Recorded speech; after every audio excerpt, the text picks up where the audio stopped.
Samantha और राज की शादी के बाद ही इन दोनों को इंटरनेट पर काफ़ी ज़्यादा ट्रोलिंग और क्रिटिसिज्म का सामना करना पड़ रहा था। कुछ लोगों का ये तक कहना है कि समांथा को ट्रोलिंग इसीलिए किया जा रहा है क्योंकि ये सब एक फॉल्स पीआर स्ट्रैटेजी है। मतलब कुछ लोगों का मानना है कि समांथा की टीम जानबूझकर ये चीज़ इनिशिएट करती है या एक नैरेटिव बिल्ड करने की कोशिश करती है। अब रिसेंटली क्या हुआ, समांथा एक इवेंट पर पहुंचती थी, वहां पर काफ़ी सारे पैप्स ऑलरेडी मौजूद थे और वहीं पर एक इंटरेस्टिंग चीज़ देखने को मिली। रिपोर्ट्स के अकॉर्डिंग समांथा की मैनेजर ने पैपराजी को कहा कि ऐसा मत करो वरना मैं आज के बाद तुम्हें कॉल नहीं करूंगी।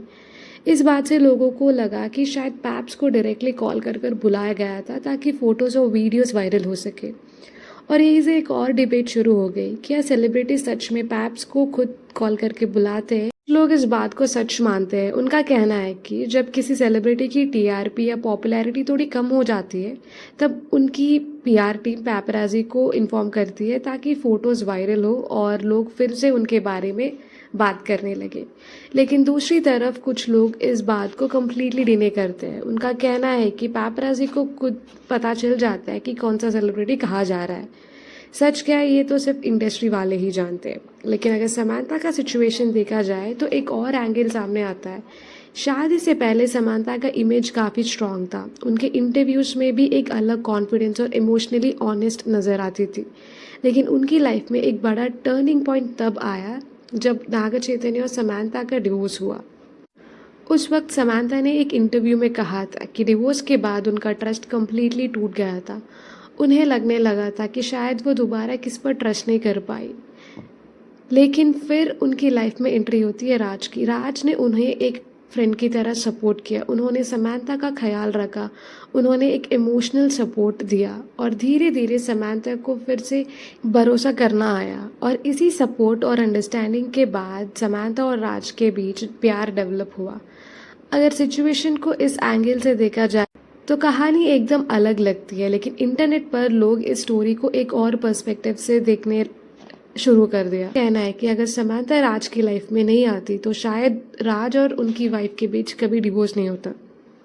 लेकिन इंटरेस्टिंग चीज़ ये है कि उनका डिवोर्स कभी हुआ नहीं, लेकिन एक फॉल्स नैरेटिव बिल्ड किया गया है कि राज का डिवोर्स हो गया।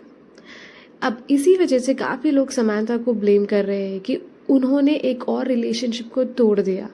ये बात इंटरनेट पर काफ़ी वायरल हो रही है। लेकिन इंटरेस्टिंग बात यह है कि समांथा और राज के वाइफ के बीच पहले काफ़ी अच्छा दोस्ती थी। दोनों एक साथ इवेंट्स जाते थे, सोशल मीडिया पर भी एक दूसरे के साथ फ़ोटो शेयर करते थे।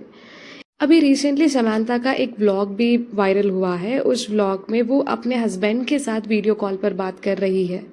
इस वीडियो को देखकर इंटरनेट पर मिक्स्ड रिएक्शंस आ रहे थे। कुछ लोगों का कहना है कि ये क्यूट और जेन्युइन लग रहा है, लेकिन कुछ लोग इसे पीआर स्ट्रैटेजी भी कह रहे हैं। कुछ व्यूअर्स का मानना है कि समांथा की पीआर टीम नेगेटिव और पॉजिटिव दोनों रिएक्शंस को मिक्स करके उनकी इमेज को फिर से स्ट्रांग बनाने की कोशिश कर रही है।